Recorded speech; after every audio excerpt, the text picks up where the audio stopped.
इंग्रजी भाषा ही जागतिक व्यवहाराची भाषा म्हणून व्यवहारी असली तरी मराठी भाषेची अस्मिता जोपासणं गरजेचं आहे, असं प्रतिपादन यशवंतराव चव्हाण महाराष्ट्र मुक्त विद्यापीठ नागपूरचे विभागीय संचालक डॉक्टर नारायण मेहरे यांनी केलं। ते शासकीय अध्यापक महाविद्यालयात आयोजित वार्षिक स्नेहसंमेलन व मराठी भाषा गौरव दिनाच्या उद्घाटन प्रसंगी मार्गदर्शन करताना बोलत होते।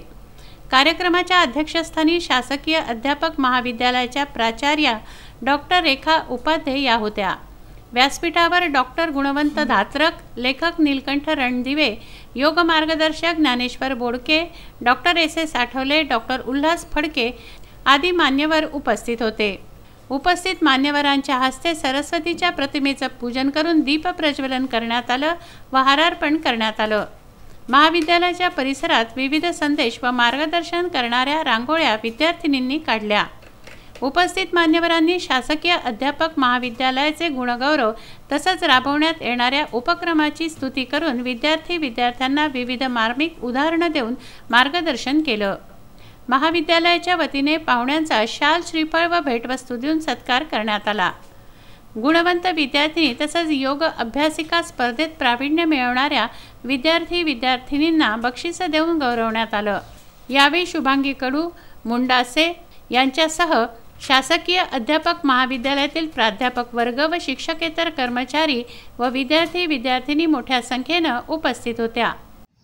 शासकीय अध्यापक महाविद्यालय भंडारा हे नागपूर विद्यापीठातलं एकमेव शासनाचं कॉलेज आहे आणि या कॉलेजमध्ये 50 विद्यार्थी प्रथम वर्षाला, 50 विद्यार्थी द्वितीय वर्षाला असे प्रवेश क्षमता आहे। या महाविद्यालयाची स्थापना 1965 मध्ये झालेली आहे आणि 1965 पासून शिक्षकांना प्रशिक्षण देण्याचं काम या महाविद्यालयामध्ये सुरू आहे।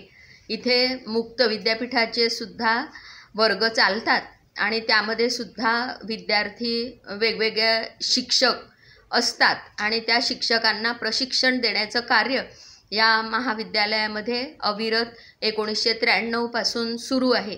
तसंच या महाविद्यालयात आणखी DSM, MA संप्रेषण असे कोर्स हे सुद्धा सुरू होते, परंतु आता सध्या ते बंद झालेले आहेत। आता सध्या BEd आणि मुक्त विद्यापीठाचा BEd वर्ग हा या ठिकाणी सुरू आहे। या महाविद्यालयामध्ये नेहमी वेगवेगळ्या निमित्ताने महापुरुषांच्या जयंत्या साजऱ्या केल्या जातात। तसेच वेगवेगळे सांस्कृतिक कार्यक्रम, क्रीडा, वाङ्मयीन कार्यक्रम हे घेतले जातात। तसेच वेगवेगळे दिनविशेषसुद्धा महाविद्यालयामध्ये साजरे केले जातात। या कार्यक्रमांमध्ये विद्यार्थी खूप आनंदाने भाग घेत असतात। प्रवीण बोंदे, विदर्भ न्यूज, भंडारा।